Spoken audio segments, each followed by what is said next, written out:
Hello po, good morning, good morning. Yan. At katatapos ko lang pong ihatid si Nini sa school.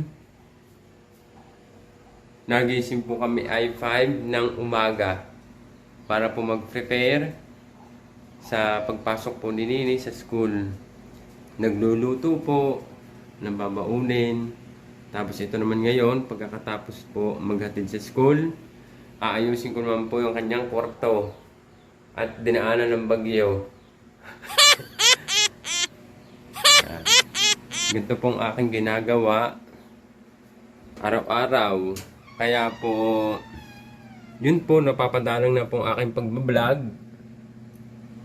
Madalang na po ako mag-vlog dahil po inaasikaso ko po ang aking anak sa kanyang pagpasok.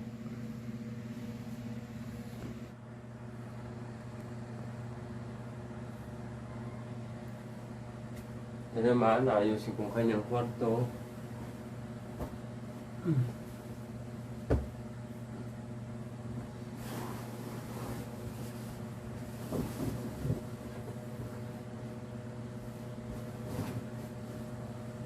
At ituturo ko po kayo sa aking studio.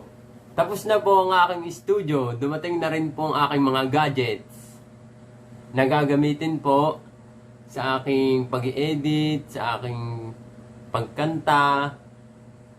Yan, kumpleto na po. Thanks God!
Yan, at tapos na. Yung akin naman pong kwarto, ang aking lilinisin.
Dito naman po tayo sa labas. Papakita ko po yung kinabit na bintana po, at saka pinto, tsaka satellite.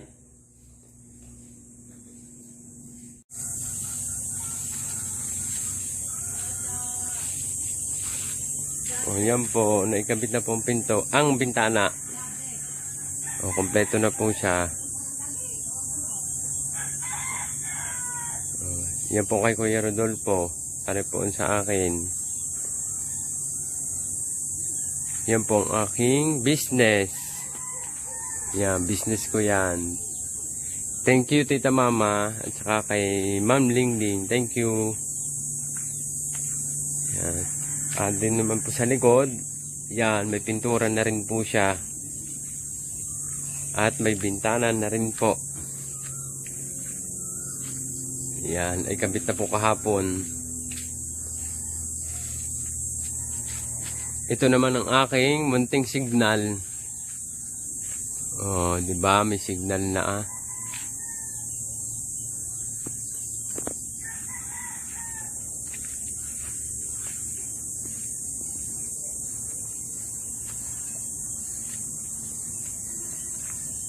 Maganda na po style niya. Lumawak po, lumawak. Hindi ko po binago ang kulay. Ang sabi ko po, binago ko po ulit ang pintura para bago po ulit makita. Parang bagong pintura po ulit siya. Yun lang po na bago, hindi po kulay. O, dito naman po tayo sa studio. Sa aking studio.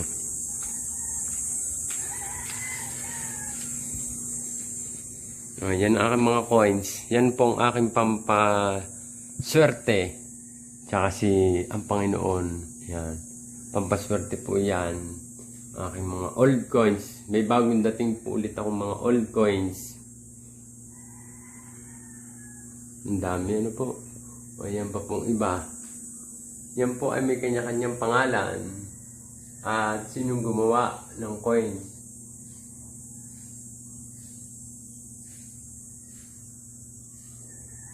Kaya yung diyan ko po yung kinapit sa taas. Mahal po ang mga coins na yan. Lalo na po itong nasa gitnang ito yan. Yan po. Tsaka po ito. Yan. Ano pa dito? Mahal. Ay, ito.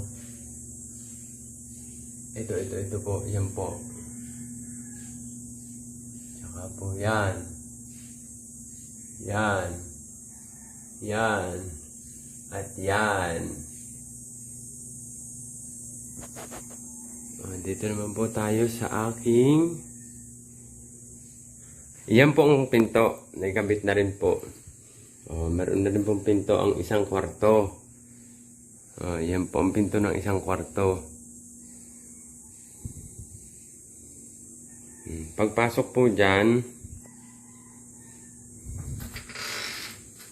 kwarto ko na. Tapos ito naman ang kay Nini. Dito ko po siya sinisilip. Tuwing madaling araw, yan, sisilipin ko siya dyan.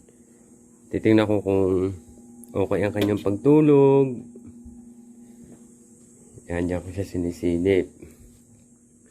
At dito po sa way na to, yan, yan po ang aking tararan! Studio!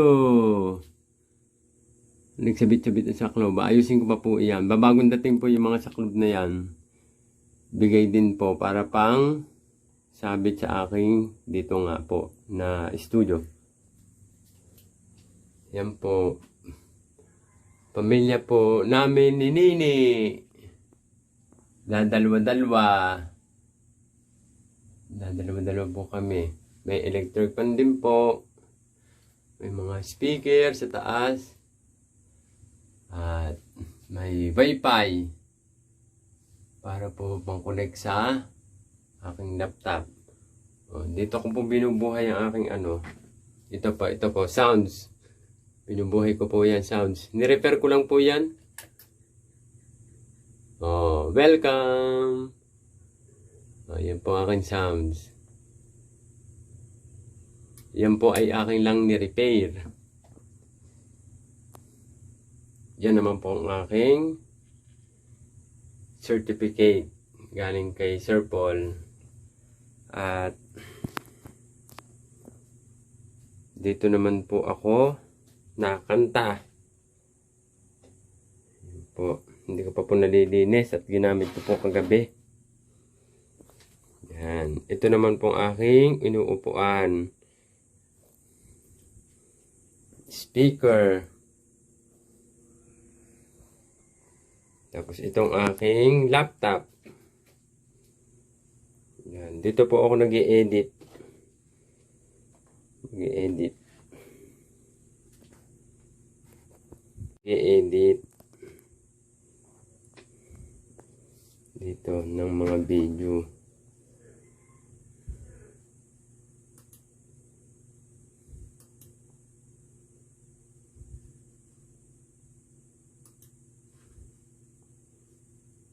Yan. May ikakapit pa po ako dito eh. Yan, dyan sa pader na yan. Tsaka sa taas. Yan pong aking studio booth. Na dating pangarap ko po. Ngayon po nandito na, nagkatotoo na. Dahil po yun sa inyong pagmamahal. At unang-una sa Panginoon, hindi niya kami pinapabayaan. Ito po ay galing sa... Ay, secret muna po yan, secret. Yan. Ito po nung ako ay nag-birthday. Ikinapit ko rin po dyan. Yan po ang nakalagay sa cake, sa ibabaw ng cake. Ngayon, sabi ko, itong pinakamahalagang bagay ito sa akin dahil ay minsan lang ako nagdiwang ng birthday, may cake pa. For the first time, nagdiwang ako ng aking 36th birthday, doon lang ako nagka-cake. Yan. Kaya, pinagkukuha ko po yung nasa ibabaw. At about naman po yan sa aking trabaho. Pagbablog ba YouTube. Subscribe, like, at notification bell at button. About sa button, kailan kaya ako makakahawak ng silver button? At message. Yan po.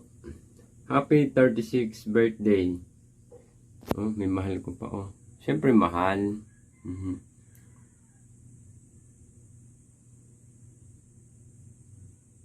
Ayan po, message mo yan.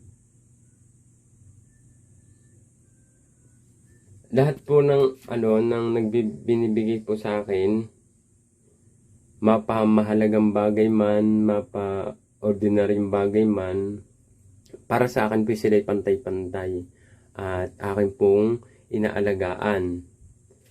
Ito po, kahit papel lang, para sa akin po ay napaka-importante po nito. Kaya ang ginawa ko nga po, kinuha ko sa ibabaw ng cake at pinagdidikit ko po dito. Para sa akin po lahat po yan ay may sentimental value. Lahat po ng biyayang ibinibigay nyo po sa akin. Ito naman po, gamit ko sa pagmumotor ko. Yan. Sa braso, sa tuhod, yan po. Ang isang saklob ko nandun sa ilalim. Yan po ibigay ng isang kong kaibigan. Yan, kaya inaalagaan ko rin po.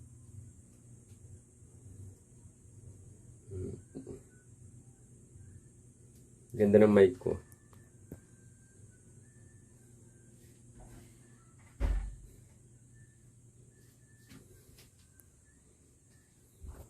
Po muna po ako. Dito po sa aking sa aking kwarto. Higaan ko po, higaan. Nilalagyan ko po ng upuan. Yan. Para po pagka nag-aantay ng oras, pag nagising na maaga, katulad po kanina, inaantay ko po ang oras ng pagbangon ko kay Nini. Dahil dito po, kitang-kita po dito pagka sikat na pong araw. Yan, kitang-kita po dyan sa bintana. Ito po ipapipinturahan pa ang loob. Gusto ko pong pintura po dito ay kulay ganun din po. Yan, yung ganyan po. Kulay ng kay Sir Paul dito sa loob ng kwarto ko.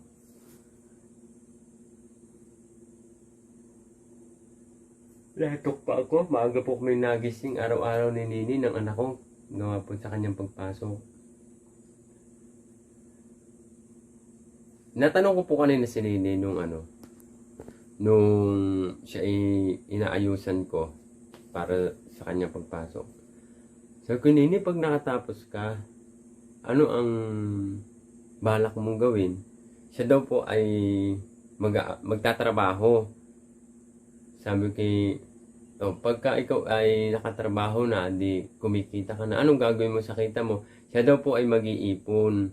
Sabi ko naman, saan mo dadalhin kung sakali kayo makakaipon? Para sa amin daw pong dalawang mag-ama. Ang bait naman ng anak ko. Yun. At sabi niya, ayaw daw po niyang tumanda. Ayaw daw po niya na ako daw po yung kanyang maiiwan. So, iniisip agad yun ng anak ko. Kabait naman. Sabi ko, Nini, kung di ka tatanda at gusto mo lang bata, parang makakahanap ng trabaho. Ang tawa niya. Pero ayaw daw po niya akong iwan. Siya muna daw po ay magtatapos, siya daw po ay magtatrabaho, tutulungan daw po niya ako. Siguro po na-appreciate niya or nararamdaman niya ang pag-aaruga ko sa kanya. Dahil ako po ay nagpakatatay at nagpakananay sa kanya. Ayun po muli po, magandang umaga po sa ating lahat at God bless po sa ating lahat. God bless po. Bye-bye po. Bye-bye. I miss you all. Bye-bye po. Mataba-taba na po si Kuya Edwin. Bye-bye po. Bye-bye.